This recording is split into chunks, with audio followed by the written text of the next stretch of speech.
알려진 기드온, 사사 기드온에 대한 내용입니다.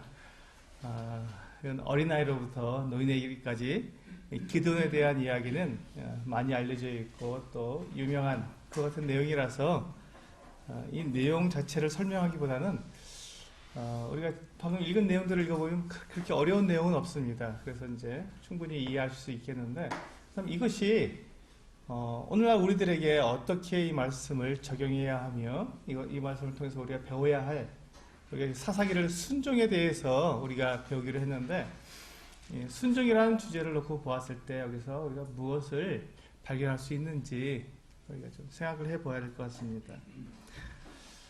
우리가 이제 가장 많이 오해하고 있는 것이 기드온의 양털 뭉치입니다. 기드온의 양털 뭉치 시험을 가지고 우리가 많이 그 오해를 하는 경우가 있습니다. 이게 어떤 오해냐면, 우리가 어떤 일을 하려고 하는데 그것이 하나님의 뜻인지 아닌지를 구할 때 기드온의 양털 뭉치 방법을 우리가 사용하기도 합니다. 이게 무슨 말이냐면요, 우리가 어떤 일을 하려고 할 때 이것이 하나님의 뜻인지 아닌지를 이게 이제 성경에서 분명하게 말씀하고 있는 내용이라면 얼마든지 우리가 그것을 또 성경을 기준으로 우리가 이것이 하나님의 뜻이다 아니다를 구분할 수 있겠지만, 그런 것이 아니라 우리들의 이제 일반적인 성경에서 말씀하고 있지 않은, 성경에서 기준으로 나와 있지 않은, 이렇게 해도 괜찮고 저렇게 해도 괜찮은 그 같은 내용일 때, 만약에 우리가 그 회사를 입사를 한다고 생각했을 때 A라는 회사에 입사해야 그 하나님의 뜻인지 B라는 회사에 입사해야 하나님의 뜻인지 우리가 물을 때가 있습니다. 궁금할 때가 있죠.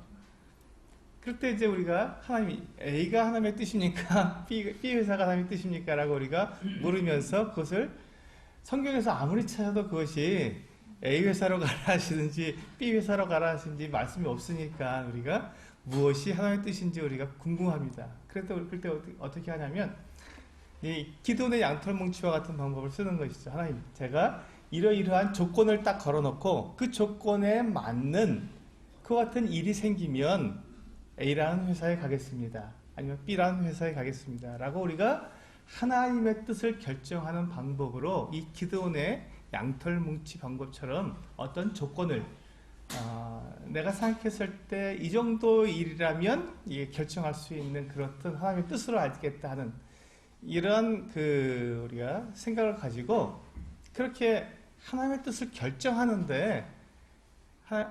결정하는데 이 기드온의 양털 뭉치 방법을 사용할 수 있다는 것이죠. 그런데 그것은 대단히 큰 오해입니다. 우리가 이 기드온이 지금 그 양털 뭉치 한 뭉치를 가지고 하나님 앞에 기도하고 그 조건을 가지고 하나님 앞에 기도하고 그 기도가 응답된 것은 하나님의 뜻을 알기 위해서, 자기가 지금 어떤 것이 하나님의 뜻인지를 알기 위해서 기드온이 그 양털 뭉치 한 뭉치를 가지고 하나님께 기도한 것이 아닙니다. 그것은 하나님의 뜻을 구한 것이 아니라 하나님의 능력을 알기 위해서, 정말로 자기가 그 일을 할 때 하나님이 어떠한 분인지를 자기가 알아야 자기가 전쟁에 나아갈 수 있기 때문에 하나님께 그 하나님의 능력을 보여주시도록 하나님께 구한 것이죠. 이게 오늘 이 기드온, 이 사사기 6장의 가장 중요한 핵심입니다. 우리가 그러니까 기드온이 사용한 그 마지막 부분에 있죠. 사사기 6장 36절부터 보시면 37절에 보니까 보소서 내가 양털 한 뭉치를 타작마당에 두리니 만일 이슬이 양털에만 있고 주변 땅은 마르면 주께서 이미 말씀하신 것 같이. 자 보세요. 기드온이 지금 하나님의 뜻을 모르는 것이 아닙니다. 뜻을 알고 있었습니다. 주께서 이미 말씀하신 것 같이 내 손으로 이스라엘을 구하실 줄을 내가 알겠나이다. 이게 뭐냐면 그 능력, 하나님의 그 능력, 하나님께서 정말로 나와 함께 하시면 그 능력이 하나님이 나와 함께 하시기 때문에 내가 이 미디안을 내가 무찌를 수 있겠습니다 라고 하는 그 담대함, 그 확신을 가지게 된다는 것이죠. 우리가 앞에서 드보라와 바락의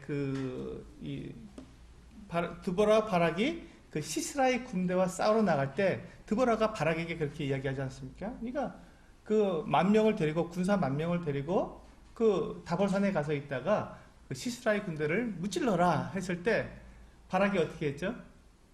드보라여, 당신이 나와 함께 가면 내가 가겠고 당신이 함께 가지 않으면 나 못 가겠습니다 하고 드보라를 의지하는 이 바락의 모습이 있었습니다. 왜 그랬죠? 드보라가 하나님과 함께 하고 있었고 드보라를 통해서 하나님의 능력이 나타나는 것을 보았기 때문에 하나님께서 나와 함께 하시는 증거가 드보라였다는 것이죠. 그래서 바락은 거기에서 온전한 순종을 하지 못함으로써 영광을 잃어버리는 이와 같은 모습이 있었는데 마찬가지입니다. 지금 우리가 똑같은 그 사람들이 가지고 있는 기본적인 이 신뢰의 대상에 대해서 지금 이야기하고 있는 거거든요. 지금 기드온이 지금 어떤 상황이냐면 자기 타작을 하려는데 밀타작을 못하고 제대로 그 타작마당에서 하지 못하고 포도주 틀에서 하는 거예요. 왜냐면 포도주 틀에서도 지금 아무 일이 없습니다. 그냥 포도를 딸 때가 아니니까. 밀타작 할 때는 타작마당에서 타작을 하지 누가 포도주 틀에서 타작을 하냐. 거기는 이제 수색을 하지 않는 것이죠. 미디안 사람들이 올라와서 타작을 하면 그걸 다 뺏어가려고 하는데 타작마당은 고요한 거예요. 그러니까 이제 미디안 사람들이 여기는 밀이 없나 보구나, 타작하지 않는구나 이렇게 생각할 수 있도록 숨어서 포도주 틀에서 거기서 타작을 하고 있으니 얼마나 답답하겠습니까? 포도주를 밟는 곳, 그 포도주 틀에서는 포도를 밟으면 되는 곳인데 거기서 타작을 하려니까 굉장히 불편하겠죠. 그러나 그렇게라도 해서 밀을 타작해서 그들이 먹어야 하기 때문에 그들이 그 타작마당에서 하지 못하고 포도주 틀에서 하고 있는데 그와 같이 지금 이 기드온의 마음속에는 어떠한 마음이 있냐면 그 앞에 보시면요.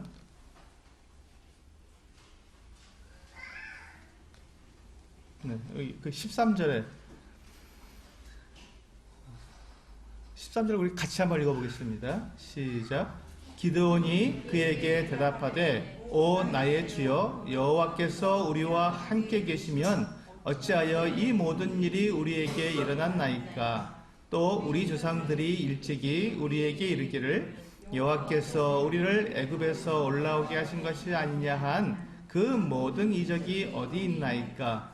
이제 여호와께서 우리를 버리사 미디안의 손에 우리를 넘겨주셨나이다 하니. 여기서 보시면 이 기드온이 가지고 있는 하나님에 대한 개념을 지금 여기서 읽어볼 수 있습니다.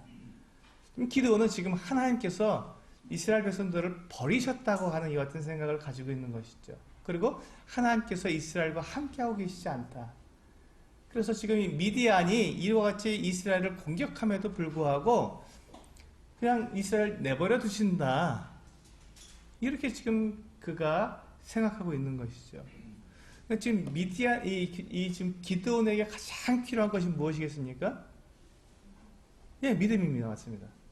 하나님께서 그와 함께하고 계시고 이스라엘과 함께하고 계시고 그 하나님께서 여기서 보시면 하나님께서 그 이스라엘 백성들을 애굽에서 불러 올리실 때 보여주셨던 그 이적, 그 능력, 그 힘, 그 하나님의 그 정말 이 권위, 하나님의 하나님 되심이 지금 이 미디안 사람들을 통해서 그들이 지금 공격을 받고 있기 때문에 압제를 받고 있고 정말 먹을 것을 제대로 타작하지도 못할 정도로 모든 걸 다 뺏기니까요.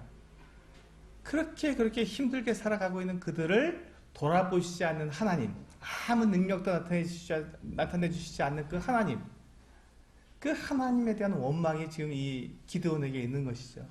만약에 하나님께서 정말로 우리를 돌아보고 계시다면, 그렇다면 왜 우리가 이렇게 이 고통을 당하는 중에도 돌아보시지 않느냐, 이러한 지금 하소연을 하고 있는 것입니다.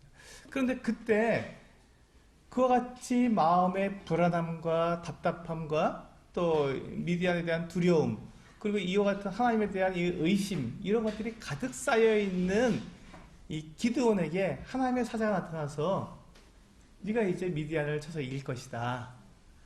네가 미디안을 치되 한 사람을 치는 것처럼 쳐서 완전히 다 무찌를 것이다 하고 말씀을 해주시니 답답한 것이죠. 그게 정말 사실입니까? 라고 물은 것입니다.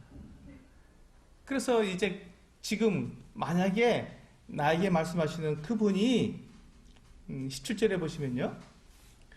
기드온이 그에게 대답하되 만일 내가 주께 은혜를 얻어 싸우면 나와 말씀하신 이가 주 되시는 표징을 내게 보이소서. 지금 이 기드온이 자기에게 그렇게 자기를 부르는, 자기를 하나님의 도구로 쓰시겠다고 부르시는 그 천사, 하나님의 사자죠. 그 하나님의 사자에 대해서 그의 신분을 묻습니다. 당신이 누굽니까? 당신이 누군데 나를 그렇게 하나님의 일에 나를 쓰시겠다고 하십니까? 내가 미디안을 물리친다고 말씀하십니까? 라고 물었을 때 그분에 대한, 그분이 이제 조건이 있죠. 이렇게 얘기합니다. 내가 예물을 가지고 다시 주께로 와서 그것을 주 앞에 드리기까지 이것을 떠나지 마시기를 원하나이다. 그렇게 해서 이제 기드온이 가갖고 음식을 준비해갖고 옵니다. 고기와 이제 무교병을 가지고 오죠.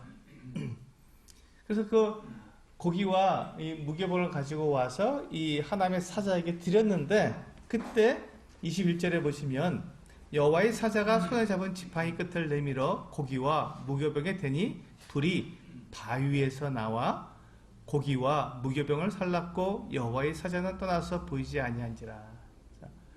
이 모습을 보면서 이제 이 기드온이 자기와 말한 분이, 자기에게 지금 자기를 하나님의 도구로 부르신 이 분이 하나님의 사자인 것을 분명히 알게 되었죠. 그래서 지금 이 기드온이 이렇게 지금 자기를 부르시는 하나님의 그 음성, 그것에 대한 확증을 이 고기와 무교병을 살라버리는 이와 같은 일을 통해서 확증하게 되었지만, 그가 미디안과 이제 싸우러 나가게 될 때 그의 그 두려움, 정말 내가 미디안을 이길 수 있을까? 정말 하나님이 나와 함께 계실까? 하는 이와 같은 증거를 그가 얻고 나가고 싶어서 한 것이 이 양털 뭉치 시험이었습니다. 하나님의 능력을 보여주십시오. 사람으로서는 지금 우리 그 이스라엘 백성들의 이와 같은 그 사기나 이와 같은 그 미디안의 그 엄청난 그 군대, 군사력 이런 것에 대해서 우리 전쟁에 나가서 결코 이길 수 없는 것 같은데, 하나님께서는 나에게 그 같은 기회를 주셔서 미디안을 이기게 하신다면 그 증거를 보여달라는 것이죠. 나에게 승리를 주시겠다고 하는 하나님의 증거를 보여주십시오라고 자기의 그 믿음의 그 확신을 가지기 위해서 구한 것이 양털뭉치 시험이지, 하나님의 뜻이 어떤 것인지 알아보기 위해서 시험한 것이 양털뭉치 방법은 아니라는 것입니다. 그러니까 우리가 그 기드온처럼 하나님을 우리가 뜻을 행하게 될 때 그것이 하나님의 뜻인지 아닌지를 구하는 데는 양털뭉치 방법을 사용할 수 없습니다. 하나님께 조건을 걸어서 이것인지 저것인지 알아볼 수는 없습니다. 그러나 하나님께서 나와 함께 하시는 그 능력을 나에게 보여주십시오 할 때는 사용할 수 있습니다. 이해가 되시죠? 기드온의 양털뭉치 방법은, 그 시험은 하나님의 능력을 경험하기 위한 것입니다. 그렇지? 하나님의 뜻을 알아보기 위한 것은 아닙니다. 만약에 이것을 하나님의 뜻을 알아보기 위한 것이라면 우리가 마치 점쟁이와 같은 그 같은 일이 되는 것입니다. 이것이 옳은지 저것이 옳은지 어떤 점쟁이가 점치듯이 그와 같은 방법을 사용하는 거기 때문에 옳지 않습니다. 자, 이제 여기까지 말씀을 드리고, 제가 말씀을 드려야 할 내용을 이 양털뭉치 방법에 대한 많은 분들의 오해가 있어서 이걸 설명하다 보니까 전체를 다 말씀을 드렸는데, 차근차근 다시 한번 말씀을 드리겠습니다. 사사기 6장은 그래서 제가 이제 제가 정한 제목은 여호와를 아는 것, 하나님을 아는 것이 순종의 힘이다 라고 저는 제목을 정했습니다. 하나님을 아는 것이 순종의 힘이다.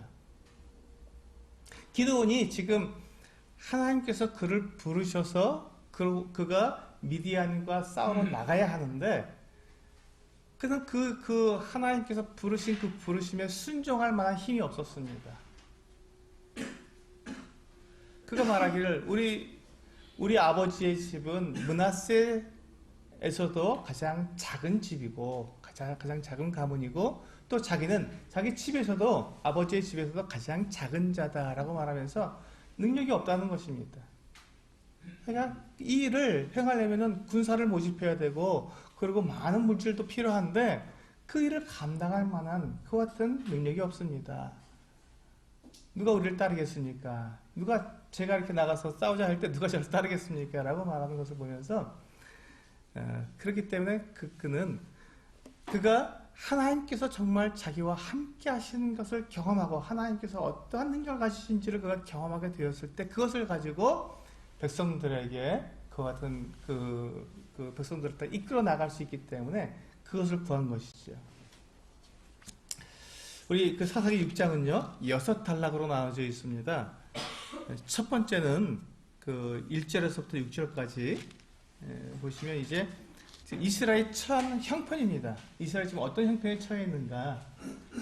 어떤 형편에 처해 있었죠? 지금 40년 동안 드보라에 의해서 드보라가 사사를 다스릴 때 평안함을 누렸지만 이제 드보라가 죽고 난 다음에 그들이 또다시 어떻게 했습니까? 여호와의 목전에 악을 행하였으므로 7년 동안 미디안에게 붙여서 압제를 당하게 되었습니다. 근데 그 압제 당하는 게 너무너무 힘들었는데 얼마나 힘들었는지 2절에 보시면 미디안의 손이 이스라엘을 이긴지라 이스라엘 자손이 미디안으로 말미암아 산에서 웅덩이와 굴과 산성을 자기들을 위하여 만들었다. 이 마을에서는 살 수가 없는 거예요. 왜냐하면 닥치는 대로 다 뺏어가니까 뭐 좀 이렇게 먹을 것 좀 그 창고에 이렇게 놔두게 수확을 해서 놔두려고 그러면 와서 그냥 다 뺏어가니까 마을에서는 살 수가 없고 그래서 결국 어떻게 합니까? 산에 올라가서 산에다가 굴을 파고 거기다가 묻어놓고 또 산성을 만들어서 이렇게 자기들끼리 이렇게 거기다가 이렇게 선막을 지어놓고 거기에서 생활할 수밖에 없었던 것이죠. 무서우니까 미디안 사람들이 그 정도로 이렇게 미디안의 압제가 굉장히 강했던 것이죠.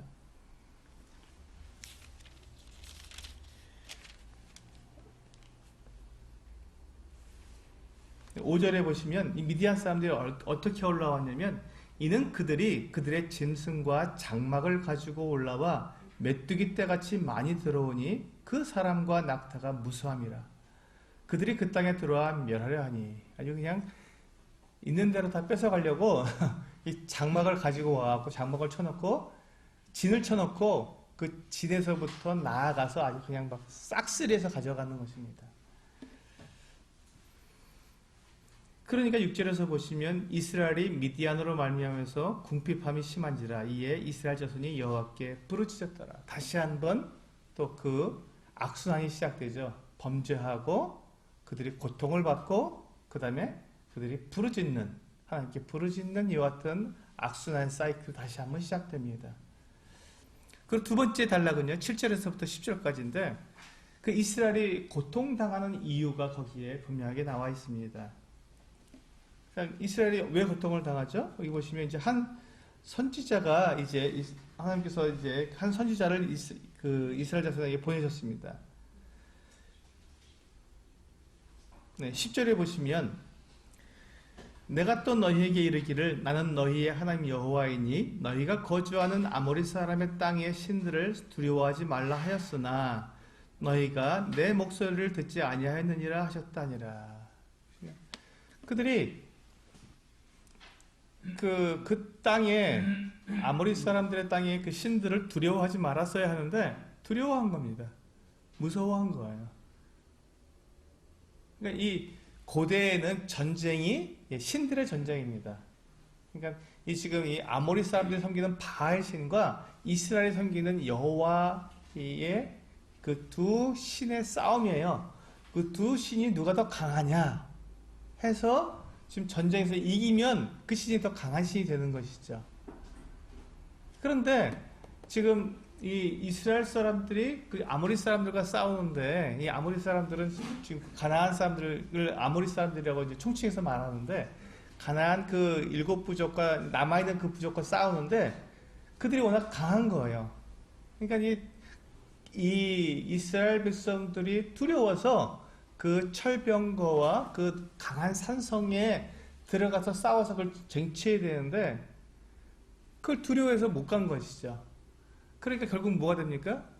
이 지금 여기서 말씀하고 있는 것처럼 아모리 사람들의 신을 두려워한 것이 된 것이죠. 그래서 이제 이스라엘 사람들이 나중에 보면요, 여기 보시면 바알을 섬깁니다. 지금 미디안 이 기드온 그 므낫세 지파 사람들이 보시면 바알을 섬기고 있거든요. 왜 그렇습니까? 예, 이스라엘 자기들이 이 바알을 섬기는 이 족속과 싸워서 지니까 이긴 신, 전쟁에서 이기는 신을 자기들이 그대로 섬기는 거예요. 그럼 자기들도 이길 줄 알고 바알을 그래서 갖다가 섬기고 있는 것입니다. 하나님은 버리고. 정말 슬픈 일이죠. 왜 그들이 전쟁에서 지금 지고 있고 왜 그들이 그렇게 미디안 사람들이나 이 가나안 사람들에게 압제를 당하고 있는지를 정확히 알지 못한 거예요, 사실은. 그리고 그들은 단지 그 외형적인 면에서 봤을 때 단순하게 우리하고 싸워서 이기는 그 신을 섬기고 있는, 그렇다면 우리도 그 신을 갖다 섬기면 되겠지 하고 바알을 데려다가 그들도 섬기게 된 것입니다. 세 번째 단락은요, 11절부터 24절까지로 우리가 이제 제가 방금 말씀드렸던 것처럼 기드온을 하나님의 사자가 와서 이 기드온을 부르시는 이 장면입니다. 12절에 보시면요,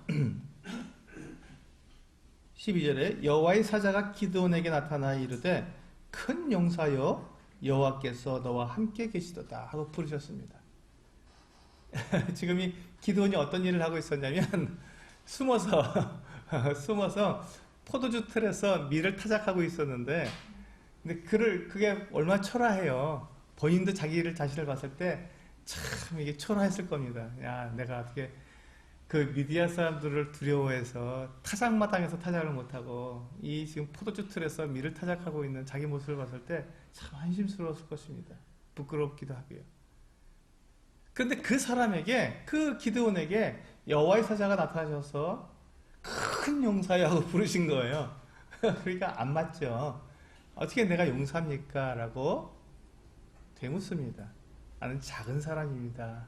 우리 집도 작은 집입니다. 이렇게 말을 하면서 그 큰 용사여 하고 부르시는 여호와의 사자의 그 부르심에 저희가 받아들이지 못합니다. 근데 그때 바로 이와 같이 그 고기와 무교병을 가지고 드렸을 때 그 지팡이를 갖다가 이게 그 고기하고 무교병이 됐을 때 지팡이에서 불이 난 게 아니죠. 바위에서 그것을 올려놓은 바위에서 불이 나와서 이 고기와 무교병을 다 태웠습니다.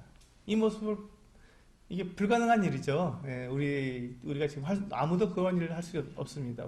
하나님만 할 수 있는 일이기 때문에 그때 이제 이 기드온은 알았습니다. 정말 하나님께서 나를 부르시는구나. 모세를 부르신 것처럼 나를 부르시는구나 하는 것을 기드온이 알게 되었습니다. 그래서 이제 이 기드온이 이제 그렇게 부르심을 24절까지 받고요. 이제 네 번째 단락은 25절에서부터 32절까지인데요. 이제 기드온이 첫 번째 순종을 하게 됩니다. 첫 번째 순종을 하게 되는데 어떤 순종이냐면 네, 25절에 보시면 그날 밤에 여호와께서 기드온에게 이르시되 내 아버지에게 있는 수소 곧 7년 된 둘째 수소를 끌어오고 내 아버지에게 있는 바알의 제단을 헐며 그 곁에 아세라상을 찍고 또 이 산성 꼭대기에 내 하나님 여호와를 위하여 규례대로 한 제단을 쌓고 그 둘째 수소를 잡아 내가 찍은 아세라 나무로 번제를 드릴지니라. 자, 그러니까 지금 어떻습니까? 이 기드온이 지금 그가 살고 있는 그 집, 아버지의 집에 뭐가 있었다고요? 예, 바알도 있었고요. 또 뭐도 있었다고요? 아세라 목상도 있었다고요. 아세라는 나무로 깎아서 만든 신상입니다. 근데 지금 이 기드온의 집에 그게 있었던 거예요. 그리고 뭐 다른 사람 집에는 나갈 나리가 없겠죠. 근데 그 기드온의 집에 있었던 그 바알과 아세라상을 이 하나님께서 이 기드온의 그것을 다 찍어버리도록, 그리고 하나님 앞에 온전한 번제를 드리도록 그렇게 말씀하셨습니다. 근데 기드온이 그 일을 합니다. 그 일을 합니다. 참 놀라운 일이죠. 아버지 집에 있는 그 마을 사람 전체가 다 그 섬기고 있는 바알과 아세라상을 찍어버리기로 했는데, 차마 낮에는 못하고 언제 합니까? 밤에 그 일을 합니다. 밤에 몇 사람을, 자기 동료 몇 사람을 데리고 가서 함께 그 아세라상을, 목상을 찍어서 이제 그 땔감으로 만들고, 또 이제 산에 올라가서 이제 단을 쌓는데, 여러분, 이 하나님께서 너희가 가서 나에게 제사를 드릴 단을 쌓거든 어떻게 쌓으라 했냐면, 딱 다듬지 않은 돌로 쌓으라 했습니다. 그래서 다듬지 않은 돌로다가 그냥 잘 맞춰서 그렇게 단을 쌓고, 거기에 나무를 버려놓고 그 위에 재물을 올려놓고 이제 번제를 드리게 되는데, 그 일을 이제 밤중에 이 기드온이 하게 된 것입니다. 근데 그 다음날 아침에 이제 보니까 난리가 났죠. 이 바알 신상이 없어졌고, 이 뭡니까? 지금 이 아세라 목상이 찍혀서 바알 제단이 파괴되었고, 그 아세라 목상이 찍혀서 번제가 드려졌으니 발칵 뒤집힌 겁니다. 그러면서 뭐라고 말했냐면, 이 마을 사람들이 30절에 보시면, 성읍 사람들이 요아스에게 이르되 내 아들을 끌어내라. 그는 당연히 죽을지니 이는 바알의 제단을 파괴하고 그 곁에 아세라를 찍었음이니라. 이 마을 사람들이 바알 신과 아세라 신을 찍은 것에 대해서 죽어야 할 죄라고 말할 정도로 사람들이 그만큼 하나님을 떠나 있는 것이죠. 무엇을 지금 오히려 바알을 섬기는 사람과 아세라를 섬기는 사람을 죽이라고 이 성경 앞에서 이 출애굽기부터 이 신명기에서 계속 반복해서 그와 같은 자들, 우상을 숭배한 자들을 죽이라고 했는데, 오히려 우상을 파괴한 자를 죽이라고 하니, 지금 지금 이 므낫세 집안의 이 마을 사람들은 정말 너무나도 하나님의 말씀을 알지 못했고, 그들의 분별력이 다 사라져 있었던 것이죠. 그때 이 기드온의 아버지 요아스가 31절에 아주 너무나도 용감한 말을 합니다. 요아스가 자기를 둘러선 모든 자에게 이르되 너희가 바알을 위하여 다투느냐? 너희가 바알을 구원하겠느냐? 그를 위하여 다투는 자는 아침까지 죽임을 당하리라. 바알이 과연 신을 찐데 그의 제단을 파괴하였은즉 그가 자신을 위해 다툴 것이니라.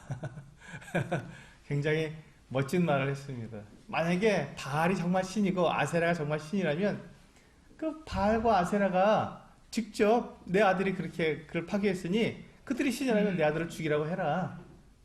그들이 신이라면 그 능력이 있지 않겠느냐 하고 말하면, 너희들이 왜 바알을 대신해서 다투느냐, 그렇게 하지 말아라. 바알이 정말 신이라면 그들에게 내가 내 아들을 내놓겠다. 그가 신이라면 그가 내 아들을 죽이게 해라. 이렇게 말한 것입니다. 얼마나 멋진 말입니까? 네, 그 아버지의 그 아들이죠.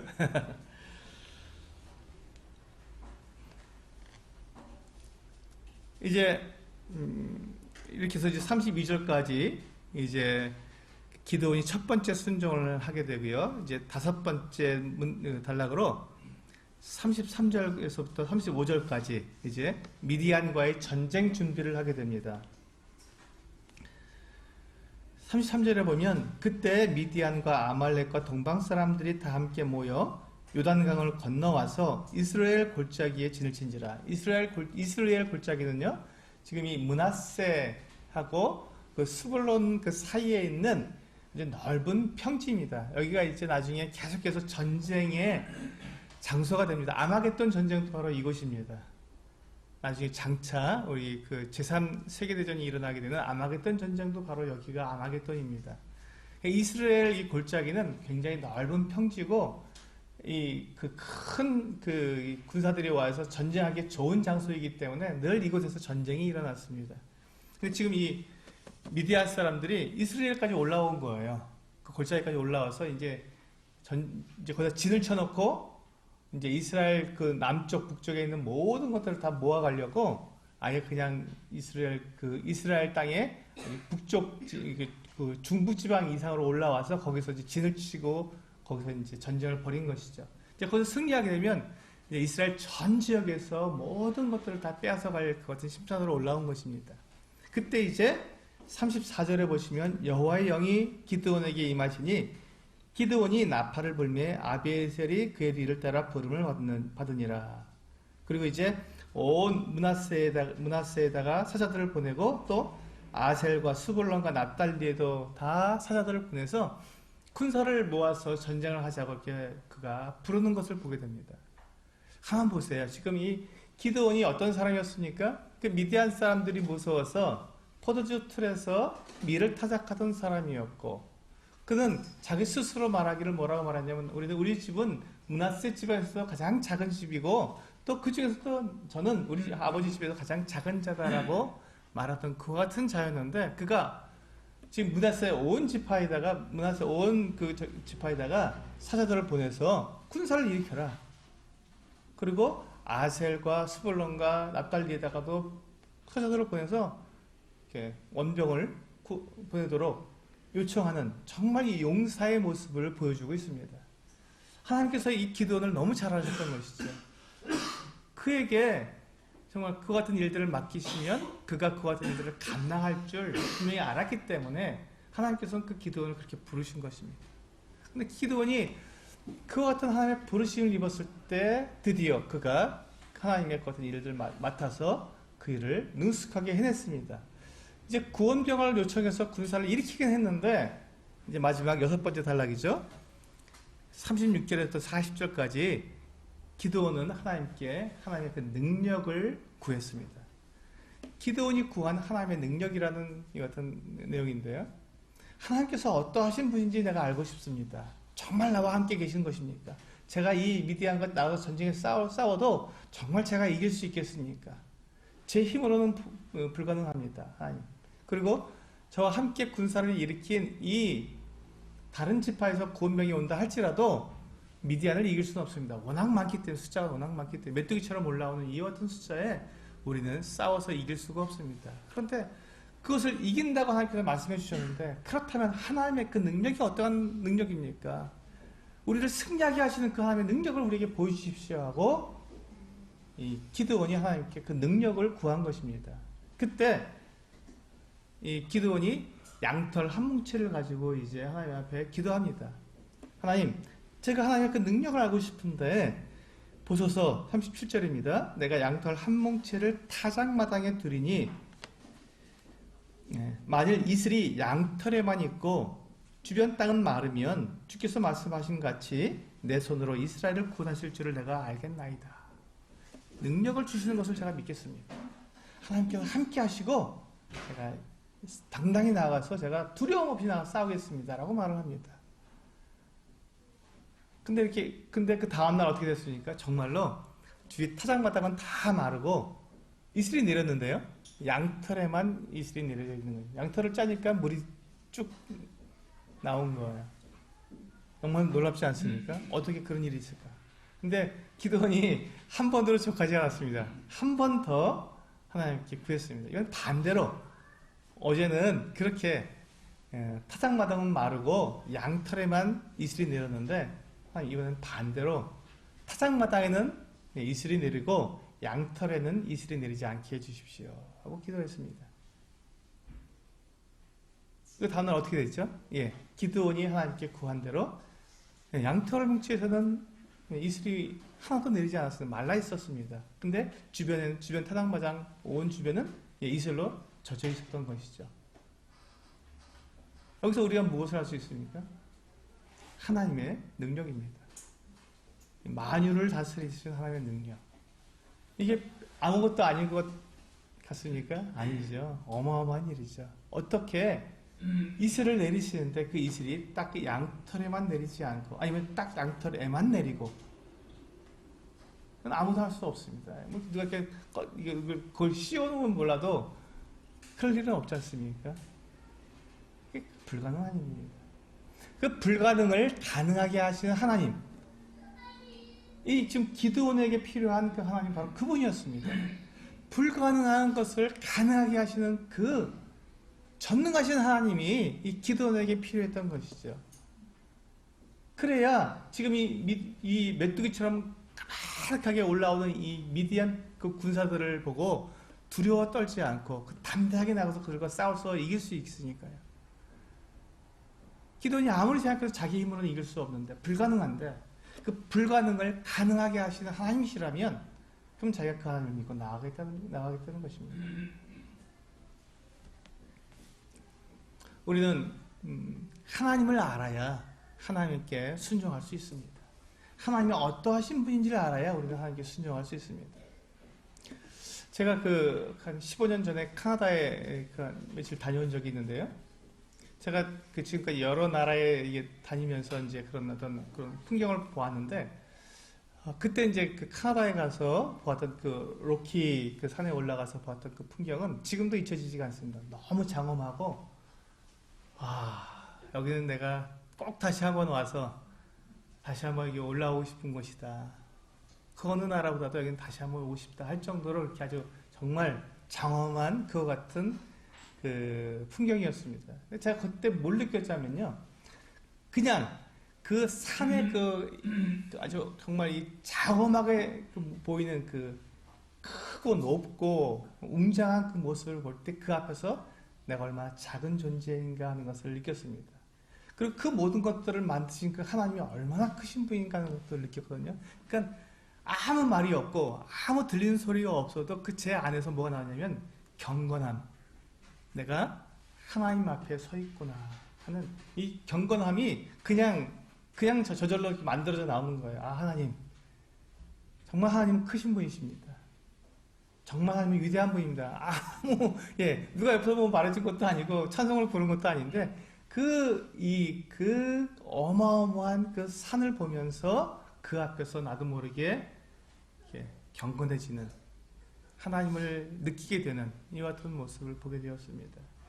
그렇습니다. 제가 왜 이 말씀을 드리냐면요. 우리가 하나님께서 어떠하신 분인지 정말 이 만물을 지으신 그 하나님을 우리가 딱 경험하게 됐을 때 그것을 느꼈을 때 그 앞에 우리가 저절로 무릎 꿇게 되고 하나님 앞에 이렇게 내가 엎드리게 된 것처럼 그런 마음이 드는 것처럼 그때 만약에 하나님께서 나에게 어떤 것을 말씀하셨다면 제가 그 일을 못한다고 말하지 않을 것입니다. 알겠습니다. 순종하겠습니다. 라고 말하게 될 것입니다.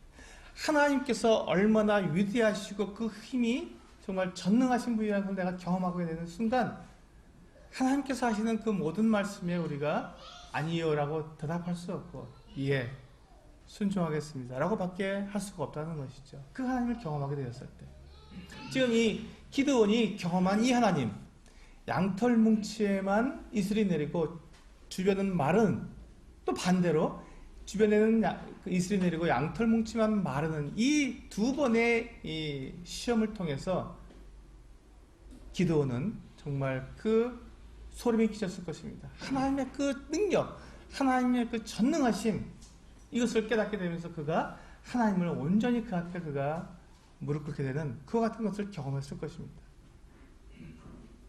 우리가 하나님께 순종하고자 합니다.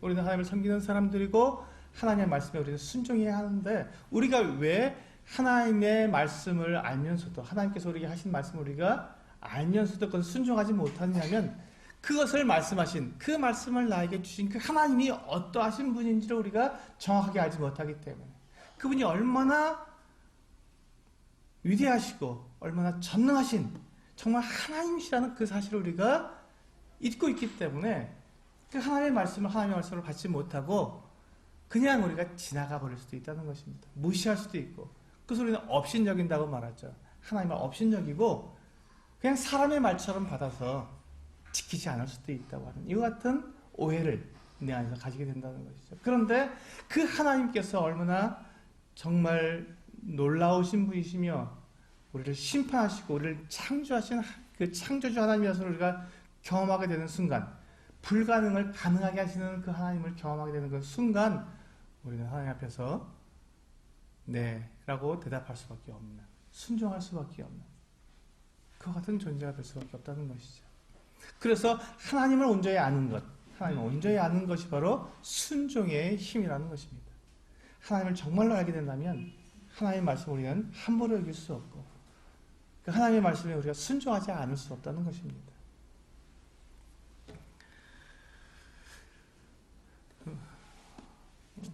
우리 그 아모스 말씀을 한번 보실까요? 아모스 8장에 보면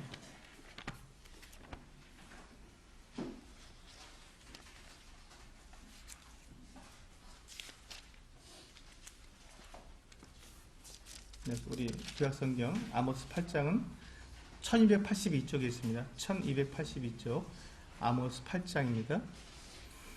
네, 우리 잘 알고 계시는 말씀인데요.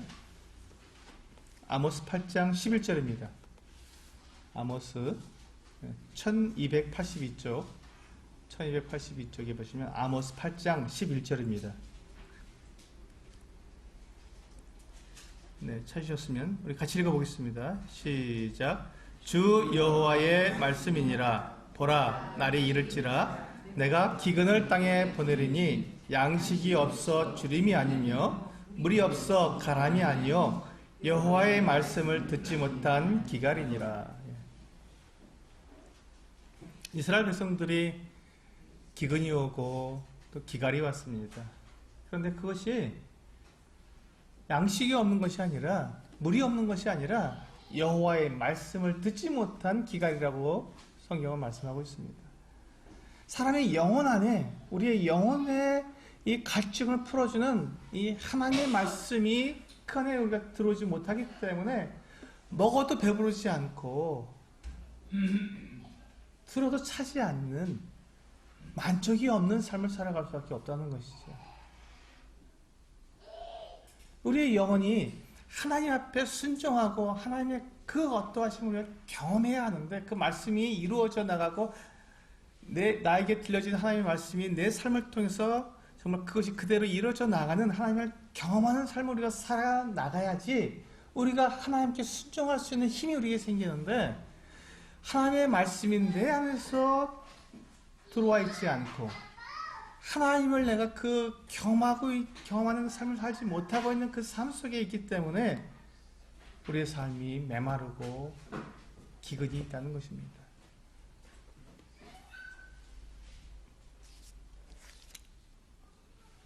이스라엘 백성들이 이 광야에서 시편 106편을 한번 읽어서 보시겠습니다.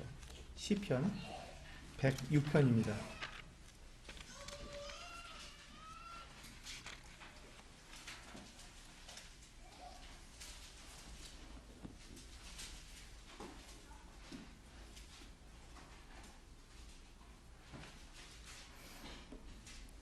네, 13절과 14절 같이 읽어보시겠습니다. 106편, 시편 106편 13절과 14절 시작. 그러나 그들은 그가 행하신 일을 곧 잊어버리며 그의 가르침을 기다리지 아니하고 광야에서 욕심을 크게 내며 사막에서 하나님을 시험하였도다. 보세요. 이스라엘 백성들이 홍해를 건넜거든요. 출애굽해서 홍해를 건너서 그들이 홍해를 막 건넜을 때 그들이 얼마나 큰 소리로 하나님을 찬양했습니까? 큰 노래를 불렀습니다. 정말 하나님을 높이 찬양을 했습니다. 근데 그들이 곧 그것을 잊어버리고 어떻게 했다고요? 광야에서 욕심을 크게 내며 사막에서 하나님을 시험했다고 말씀하고 있습니다. 그들은 음식을 요구했습니다. 하나님께. 하나님께 그들이 물을 달라고 했습니다. 그러면서 그들이 계속 하나님을 시험했고 그 시험이 우리 그 출애굽기 17장에 보시면 그 시험이 이와 같은 시험이었던 것을 우리는 알 수 있습니다. 출애굽기 17장 7절입니다.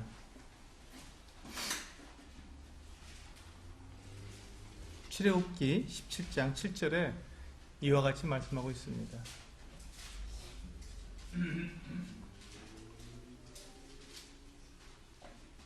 출애굽기 17장 7절 같이 읽겠습니다. 시작. 그가 그곳 이름을 마사 또는 무리바라 불렀으니 이는 이스라엘 자손이 다투었음이요 또는 그들이 여호와를 시험하여 이르기를 여호와께서 우리 중에 계신가 안 계신가 하였음이더라. 그렇습니다.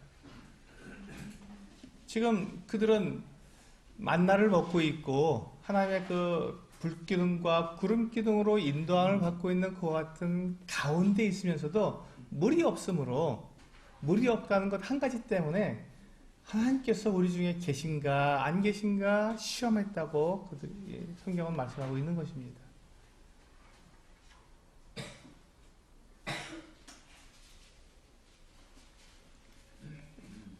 지금 이스라엘 백성들이 지금 문제가 무엇입니까? 하나님을 경험하지 못하는 것입니다. 하나님께서 그들 중에 계시고 그들을 인도하고 계시고 그들 안에서 역사하고 계심에도 불구하고 그들의 마음이 완악하고 욕심이 있고 그들이 하나님의 말씀을 그 안에 받아들이지 않았기 때문에 하나님을 의심하는 거예요. 하나님을 경험하지 못하는 거예요. 계신지 안 계신지를 그걸 몰라서 하나님을 시험하고 있다는 것입니다. 근데 그들이 지금 어떤 일을 하고 있다고? 매일 아침 만나를 먹고 있는 거예요. 만나를 먹고 있으면서 매일 아침. 그리고 그들이 그들 앞에 이 하나님께서 불기둥과 구름기둥으로 그들을 인도하고 계셨어요. 그걸 매일같이 보고 있습니다. 그걸 경험하고 있으면서도 그것이 하나님께서 그들과 함께 하심이라는 것을 그들은 알지 못했던 거예요. 이게 얼마나 아이러니합니까? 얼마나 참 너무 의아스럽지 않습니까? 그런데 지금 이스라엘 백성들이 하고 있는 이 모습이 우리들의 모습이 아닌가 생각이 드는 것입니다. 우리들의 모습. 하나님께서 우리 중에 계십니까? 예, 계십니다. 특히 우리가 예수 그리스도를 믿게 될 때 우리 안에 성령께서 우리에게 임하십니다. 우리 안에 성령께서 임하시는 거예요. 그 성령께서 우리를 인도해 가십니다. 우리 그와 같은 삶을 매일매일 매순간 단 1초도 성령께서 우리에게서 떠나가 계신 적이 없는데도 불구하고 우리는 하나님을 의심하고 있지 않습니까? 정말 하나님께서 나와 함께 계십니까? 라고 우리가 묻지 않습니까? 기드온이 그 여호와의 사자에게 물은 것처럼 그렇게 묻고 있는 우리의 모습은 아닙니까? 여기에서 우리는 한 가지 우리가 분명하게 우리 자신을 살펴봐야 할 것이 있습니다. 내가 정말 하나님을 경험하는 삶을 살고 있는가? 하나님께서 나와 함께하고 계신 것을 정말 나는 매일 매순간 내가 경험하고 그것을 고백하고 있는가 하는 것입니다. 그것이 우리에게 있다면 우리는 하나님께서 나에게 하시는 말씀에 우리는 순종할 수 있다는 것입니다. 그러나 만약에 내가 하나님이 나와 함께하고 계시다는 것을 내가 지금 이스라엘 이 백성들처럼 그것을 경험하지 못하고 정말 나와 함께 계신가 하고 내가 의심이 든다면 그렇다면 우리는 순종하기가 어려울 것입니다. 여호와를 알자. 힘써 여호와를 알자. 왜요? 여호와를 아는 것이 순종할 수 있는 힘이기 때문에 그렇습니다. 우리가 기드온이 그가 양털 뭉치를 가지고 하나님을 시험했습니다. 어쩌면 그것이 또 다른 학자들이 얘기한 것처럼 기드온이 잘못한 걸 수도 있습니다. 하나님을 믿으면 됐지 말씀을 그렇게 시험까지 하느냐 하고 잘못한 걸 수도 있습니다. 그러나 제가 봤을 때 기드온의 그 상태에서는 그가 하나님의 능력을 그가 알지 못하고는 나아갈 수 없었기 때문에 순종할 수 없었기 때문에 그는 하나님께 그것을 요구한 것이고 하나님은 그에게 그가 요구한 대로 다 들어주셨던 것을 볼 수 있습니다. 그렇습니다. 하나님은 우리가 하나님을 경험하기 원하면 우리들에게 그 모든 것들을 우리들이 다 보여주실 것입니다. 하나님께서는 우리와 함께하고 계시다는 증거를 우리들에게 넉넉히 보여주실 것입니다. 여러분 무엇을 두려워하십니까? 나에게 두려움이 있습니까? 하나님을 경험해 보십시오. 하나님을 경험해 보십시오. 그리고 하나님께서 우리에게 나와 함께하고 계시는 그 증거를 우리가 보게 되었을 때 우리는 넉넉히 순종하며 나아갈 수 있다고 저는 말씀을 드리겠습니다. 오늘 이 기도원의 양털 뭉치를 통해서 하나님이 우리와 함께하고 계시다. 그 능력을 우리가 경험할 수 있다고 말씀을 드렸습니다.